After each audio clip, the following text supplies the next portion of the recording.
Hello student, now we are going to discuss chapter 7 of class 10th, that is control and coordination. अब control and coordination होता क्यों है और हमारी body को इसकी ज़रूरत क्यों है? जब तक पूरी बॉडी के ऑर्गन्स और ऑर्गन सिस्टम आपस में कोऑर्डिनेट करके काम नहीं करेंगे तब तक बॉडी प्रॉपरली फंक्शन नहीं कर पाएगी। इसीलिए हमें कंट्रोल एंड कोऑर्डिनेशन की ज़रूरत है ताकि बॉडी प्रॉपरली फंक्शन कर सके। अब हमारा जो कंट्रोल एंड कोऑर्डिनेशन है उसका एक कैप्टन है। जैसे एक टीम को लीड करने के लिए कैप्टन की ज़रूरत होती है, वैसे ही यहाँ पे हमारी बॉडी को लीड करने के लिए कैप्टन की ज़रूरत है। तो हमारा कैप्टन कौन है? हमारा brain. Brain is the captain of all organs. अब देखो, जो कंट्रोल एंड कोऑर्डिनेशन होता है बॉडी में वो दो टाइप से हो सकता है। एक तो केमिकल चेंजेस, सेकंड है तुम्हारा नर्वस। ठीक है, केमिकल में आएंगे तुम्हारे हॉर्मोन्स। हॉर्मोन्स बॉडी को कैसे कंट्रोल कर रहे हैं, कैसे कोऑर्डिनेट कर रहे हैं, ये हम फर्दर पढ़ेंगे आगे नेक्स्ट टॉपिक, जो मेन टॉपिक होगा सिर्फ हॉर्मोन से रिलेटेड। अब देखो, जो केमिकल चेंजेस होंगे बॉडी में उन्हें कोऑर्डिनेट करेंगे हॉर्मोन्स। सेकंड है तुम्हारा जो नर्वस कंट्रोल होता है, उसमें इलेक्ट्रिकल सिग्नल भेजे जाएंगे। नर्वस में इलेक्ट्रिकल सिग्नल भेजे जाते हैं और केमिकल में हॉर्मोन्स कंट्रोल करते हैं। नर्वस में नर्वस सिस्टम कंट्रोल करता है, न्यूरॉन्स कंट्रोल करते हैं। अब जो केमिकल है, केमिकल कोऑर्डिनेशन है, वो प्लांट्स में भी होता है और भाई तुम्हारा एनिमल्स में भी होता है, दोनों में होता है। क्योंकि जैसे मान लो फॉर एग्जांपल, जो बॉडी की ग्रोथ होती है वो हार्मोन की वजह से होती है, तो ग्रोथ तो प्लांट की भी होती है और एनिमल्स की भी होती है। तो इसीलिए जो केमिकल कोऑर्डिनेशन है वो प्लांट्स में भी होगा और एनिमल्स में भी होगा। लेकिन जो तुम्हारा नर्वस कोऑर्डिनेशन है वो सिर्फ एनिमल्स में होता है, वो प्लांट्स में नहीं होता। ठीक है, जो नर्वस कोऑर्डिनेशन है वो सिर्फ एनिमल्स में होता है, प्लांट्स में नहीं होता। अब जो केमिकल कोऑर्डिनेशन है वो स्लो इन प्रोसेस होता है, वो प्रोसेस स्लो होती है, स्लोली हॉर्मोन्स रिलीज होंगे और स्लोली ही एक्ट करेंगे और लॉन्ग लास्टिंग होता है, ज़्यादा देर तक उनका इफेक्ट रहेगा। ठीक है, अब जो नर्वस कंट्रोल है वो इमीडिएट रिएक्शन होता है, इमीडिएट, और इमीडिएटली ही ख़त्म भी हो जाता है। जितनी जल्दी स्टार्ट होगा उतनी जल्दी फिनिश भी हो जाएगा। दोनों में डिफरेंस समझ आ गया? केमिकल कोऑर्डिनेशन को कंट्रोल करेंगे हॉर्मोन्स, नर्वस होगा इलेक्ट्रिकल सिग्नल। ठीक है, ये प्लांट्स और एनिमल्स दोनों में होगा, ये सिर्फ एनिमल्स में होगा। अब ये स्लो होगा, लॉन्ग लास्टिंग होगा, ये इमीडिएट रिएक्शन होगा और उतनी जल्दी खत्म भी हो जाएगा। ठीक है, अब करेंगे हम प्लांट्स में मूवमेंट कैसे होता है, मूवमेंट इन प्लांट्स।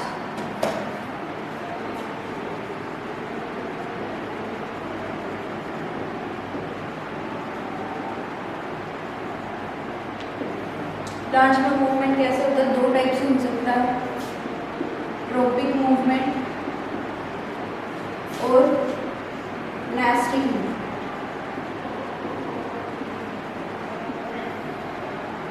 ठीक है, tropic movement and nastic movement. जो ट्रॉपिक मूवमेंट होगा वो डायरेक्शनल होगा, जो नेस्टिक होगा वो नॉन डायरेक्शनल होगा।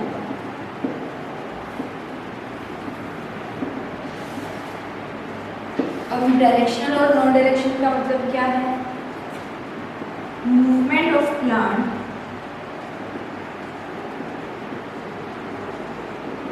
in a particular direction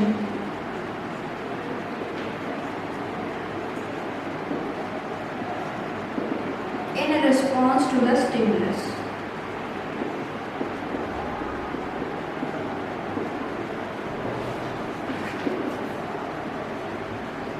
ठीक है, अब स्टिमुलस का क्या मतलब है? जब भी कोई प्लांट एक स्टिमुलस के डायरेक्शन, स्टिमुलस के रिस्पॉन्स में एक पर्टिकुलर डायरेक्शन में मूव करेगा उसको वो मूवमेंट होगा डायरेक्शनल, वो आएगा ट्रोपिक में, ट्रोपिक मूवमेंट। अब स्टिमुलस का मतलब क्या है? कोई भी एक्सटर्नल फैक्टर जिसके अगेंस्ट हम रिस्पॉन्ड करें या प्लांट रिस्पॉन्ड करे, जो हमें मजबूर करे कि हमें उसके अगेंस्ट रिस्पॉन्ड करना है, वो होगा स्टिमुलस। कोई भी एक्सटर्नल फैक्टर स्टिमुलस में आएगा, ठीक है। जब भी प्लांट का कोई भी एक्सटर्नल फैक्टर आता है जिसके अगेंस्ट वो रिस्पॉन्ड करे, लेकिन एक पर्टिकुलर डायरेक्शन में, वो होगा तुम्हारा डायरेक्शनल मूवमेंट। फॉर एग्जाम्पल, जैसे एक है तुम्हारा जियोट्रोपिज्म, ठीक है। जियोट्रोपिज्म, जियो का मतलब होता है अर्थ, अर्थ से रिलेटेड है, ठीक है। जियोट्रोपिज्म का मतलब है जब प्लांट अर्थ के रिस्पॉन्ड में, अर्थ के स्टिमुलस की वजह से रिस्पॉन्ड करेगा, वो आएगा जियोट्रोपिज्म। जैसे जो प्लांट की स्टेम होती है, जो प्लांट की स्टेम होती है वो अर्थ की साइड ग्रो करती है या अर्थ के अगेंस्ट ऑपोजिट डायरेक्शन में ग्रो करती है। जो स्टेम होती है वो अर्थ के ऑपोजिट डायरेक्शन में ग्रो करती है, लेकिन डायरेक्शनल चेंज तो हुआ अर्थ के ऑपोजिट, ठीक है। और जो रूट होगी, जो वो अर्थ की साइड ग्रो करती है, मिट्टी की साइड ग्रो करती है, मिट्टी वाले डायरेक्शन में, सेम डायरेक्शन में, ठीक है। तो ये क्या हो गया? जियोट्रोपिज्म में। अब जैसे स्टेम का डायरेक्शन जो था वो ऑपोजिट था अर्थ के डायरेक्शन से, जैसे अर्थ नीचे, स्टेम ऊपर की साइड ग्रो कर रही है, ठीक है। तो इसको बोलेंगे हम नेगेटिव जियोट्रोपिज्म, ठीक है। अब जो रूट था सेम डायरेक्शन था जहाँ पे अर्थ थी, उसी डायरेक्शन में वो ग्रो कर रही थी, इसको बोला हमने पॉजिटिव जियोट्रोपिज्म, ठीक है यहाँ तक। अब सेकंड है तुम्हारा जियोट्रोपिज्म हो गया।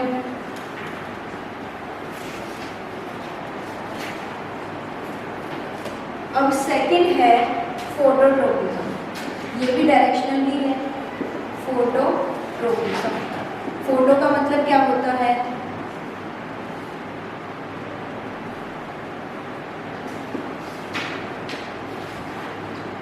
फोटो का मतलब होता है लाइट। जब या तो प्लांट लाइट की साइड रिस्पॉन्ड करे या उसके अगेंस्ट रिस्पॉन्ड करे, उसकी अगेंस्ट डायरेक्शन में, ऑपोजिट डायरेक्शन में, तो वो आएगा फोटोट्रोपिज्म। जैसे फॉर एग्जांपल कोई भी एक प्लांट है,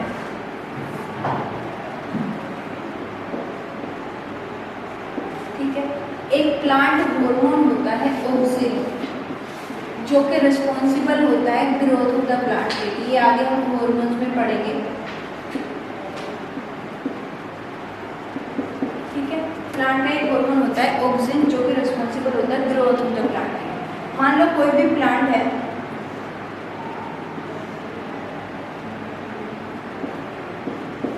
ठीक है, कोई भी प्लांट है, मान लो यहाँ से लाइट आ रही है,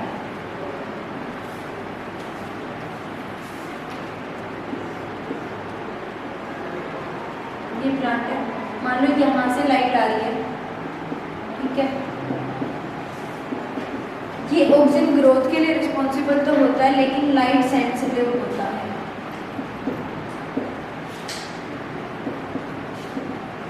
लाइट सेंसिटिव होता है, जैसे यहाँ से लाइट आ रही है,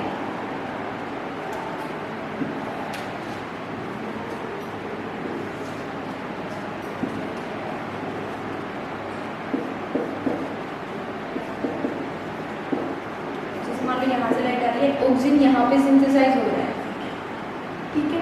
तो ये क्या करेगा, इस यहाँ से लाइट आएगी तो ये इसके ऑपोजिट साइड में जाके शिफ्ट हो जाएगा, ठीक है। मान लो ये ऑक्सीजन है, यहाँ से लाइट आई, क्योंकि ये लाइट सेंसिटिव था तो ये ऑपोजिट साइड में जाके शिफ्ट हो गया।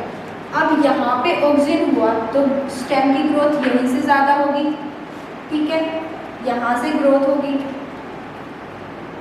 यहाँ से स्टेम ज़्यादा ग्रो कर गई, और ये हमें ऐसा लगा कि जहाँ से लाइट आ रही है प्लांट उस साइड झुक गया, झुकेगा ही लाइट की डायरेक्शन में, क्योंकि यहाँ पे ऑक्सीजन था, यहाँ से स्टेम की ग्रोथ ज़्यादा हो गई, तो ये ऐसे लाइट की डायरेक्शन में बेंड हो गया।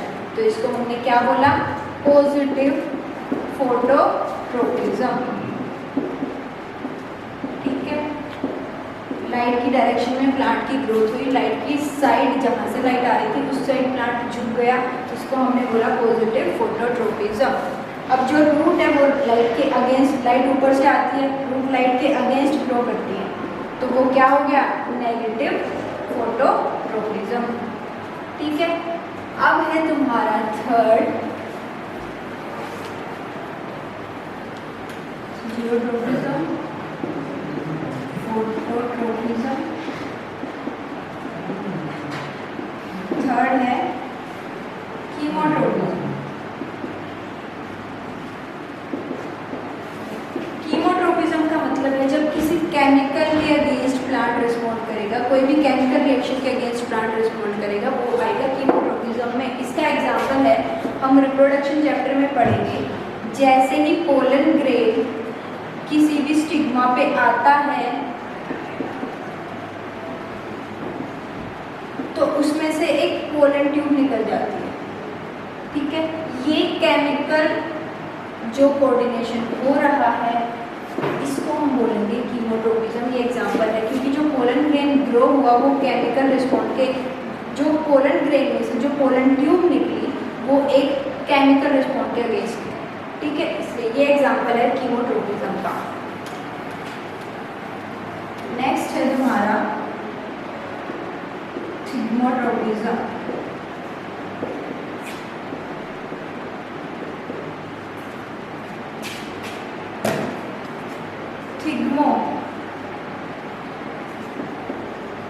थिग्मो का मतलब होता है टच। जब टच कोई स्टिमुलस आएगा उसके अगेंस्ट उस डायरेक्शन में प्लांट रिस्पॉन्ड करेगा, वो आ जाएगा तुम्हारा थिग्मोट्रोपिज्म में। जैसे बहुत सारे प्लांट्स होते हैं जो कि जिन्हें टच की ज़रूरत होती है ग्रो करने के लिए, जैसे जैसे जहाँ जहाँ, जैसे कोई भी बेल वाला प्लांट होता है, ठीक है, जहाँ जहाँ उन्हें टच मिलेगी वो वहीं वहीं ग्रो करते चले जाएंगे, चाहे वो टच करने तक जा रही है। ठीक है, ये हो गया तुम्हारा थिग्मोट्रोपिज्म। अब आता है लास्ट हाइड्रोट्रोपिज्म।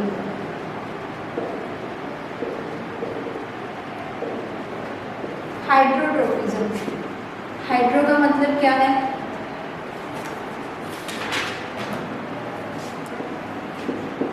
हाइड्रो का मतलब है वाटर। जब वाटर के डायरेक्शन में या वाटर के ऑपोजिट डायरेक्शन में प्लांट रिस्पॉन्ड करेगा उसको, वो आएगा तुम्हारा हाइड्रोट्रोपिज्म से। ठीक है, ये था movement in plants.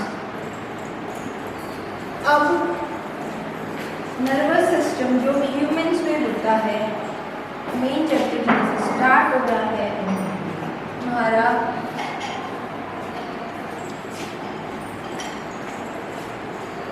Nervous control in humans. Humans में जो नर्वस कंट्रोल होता है वो 3 चीज़ों की वजह से होता है, ब्रेन, स्पाइनल कॉर्ड, थर्ड है तुम्हारी नर्व्स। इनके बारे में एक एक करके पढ़ेंगे। जो नर्वस कंट्रोल होता है ह्यूमंस में वो 3 चीज़ें करती हैं, ब्रेन, स्पाइनल कॉर्ड और नर्व्स। ठीक है, अब पहले देखो नर्वस सिस्टम।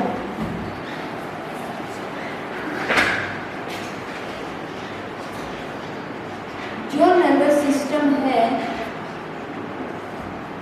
2 टाइप का है, सेंट्रल नर्वस सिस्टम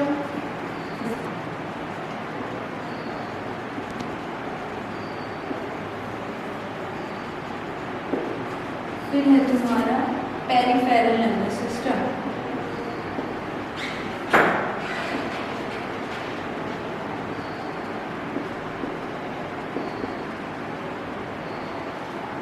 दो टाइप से है, central nervous system, peripheral nervous system.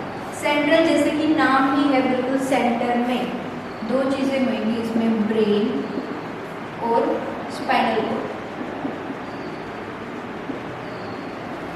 Brain centre में है, ब्रेन के बिल्कुल पीछे से यहाँ वहाँ से नीचे से होती है तुम्हारी स्पाइनल कोड, ठीक है। तो सेंट्रल वाला नर्वस सिस्टम हो गया, सेंट्रल नर्वस सिस्टम, उसमें आ गया ब्रेन और spinal cord. Peripheral nervous system क्या काम करता है? पेरिफेरल नर्वस सिस्टम जो है वो कोऑर्डिनेट करता है between central nervous system and the body, ठीक है। पेरिफेरल नर्वस सिस्टम क्या करता है? कोऑर्डिनेट करता है बिटवीन CNS यानी कि central nervous system and the body. मतलब इसके सिग्नल इसको देगा, इसके सिग्नल इसको देगा, ठीक है। तो इसमें क्या आएंगी तुम्हारी? नर्व्स।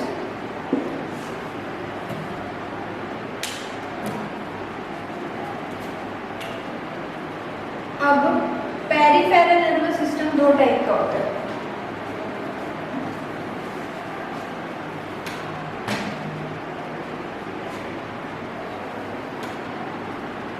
सोमैटिक और ऑटोनॉमिक। जो सोमैटिक है वो वॉलंटरी एक्शंस को कंट्रोल करता है,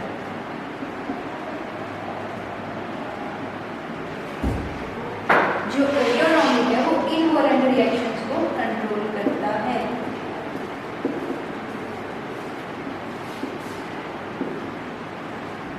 ठीक है। जो पेरिफेरल नर्वस सिस्टम है वो क्या करेगा? जो पेरिफेरल नर्वस सिस्टम है वो किस किस बीच में कोऑर्डिनेट करेगा? CNS के बीच में और तुम्हारी बॉडी के बीच में, ठीक है। इसके सिग्नल उसको देगा, उसके सिग्नल इसको देगा। अब ये दो टाइप का है, सोमैटिक और ऑटोनॉमिक। जो सोमैटिक है वो वॉलंटरी मसल्स को कंट्रोल करेगा, जो ऑटोनॉमिक है वो इनवॉलंटरी मसल्स को कंट्रोल करेगा। वॉलंटरी और इनवॉलंटरी हमने क्लास 9 में भी पढ़ा था। वॉलंटरी वो मसल्स जो हमारे कंट्रोल में होती हैं, जैसे हाथ और पैरों की मसल्स, हम जब चाहे हिला सकते हैं, जब चाहे स्टिल रह सकते हैं। इनवॉलंटरी वो एक्शंस जो हमारे कंट्रोल में नहीं होते हैं, जैसे कि जो मसल्स होती हैं, हार्ट की मसल्स हो गई और इंटेस्टाइन की मसल्स होगी, वो हमारे कंट्रोल में नहीं है। प्यूपिल ऑफ द आई हमारे कंट्रोल में नहीं है, तो वो किस में आएगा? सारा ऑटोनॉमिक में, ठीक है। अब मेन चीज़ जो है पेरिफेरल नर्वस सिस्टम की, क्योंकि ये CNS और बॉडी के बीच में कोऑर्डिनेट करता है, तो इसमें क्या आएंगी? तुम्हारी नर्व्स। तीन चीज़ों से मिलके जो था हमारा कोऑर्डिनेशन हो रहा था, नर्वस कोऑर्डिनेशन ह्यूमंस में, ब्रेन, स्पाइनल कॉर्ड और नर्व्स। अब नर्व्स दो टाइप की होती हैं, क्रेनियल नर्व्स और स्पाइनल नर्व्स, ठीक है। क्रेनियल नर्व्स और स्पाइनल नर्व्स। क्रेनियल नर्व्स कहाँ से अराइज होती हैं? ब्रेन से। Arises from brain. जो क्रेनियल नर्व्स होती है वो ब्रेन से निकलती है और ब्रेन में ही होती है, ओनली ब्रेन में होती हैं और किसी बॉडी पार्ट में नहीं होती। अब जो स्पाइनल नर्व्स हैं वो कहाँ से निकलती हैं? जैसा कि नाम है, अराइजेज फ्रॉम स्पाइनल कोड, ठीक है। जो स्पाइनल नर्व्स हैं वो स्पाइनल कोड से निकलती हैं, जो क्रेनियल नर्व्स हैं वो ब्रेन से निकलती हैं। और जो स्पाइनल नर्व्स हैं वो ब्रेन के अलावा पूरी बॉडी में, बॉडी के हर पार्ट में होती है। निकलती स्पाइनल कोड से लेकिन होती हर बॉडी पार्ट में है, ठीक है। अब हम 1 बाय 1 इन तीनों को पढ़ेंगे। सबसे पहले हम करेंगे brain in our next video.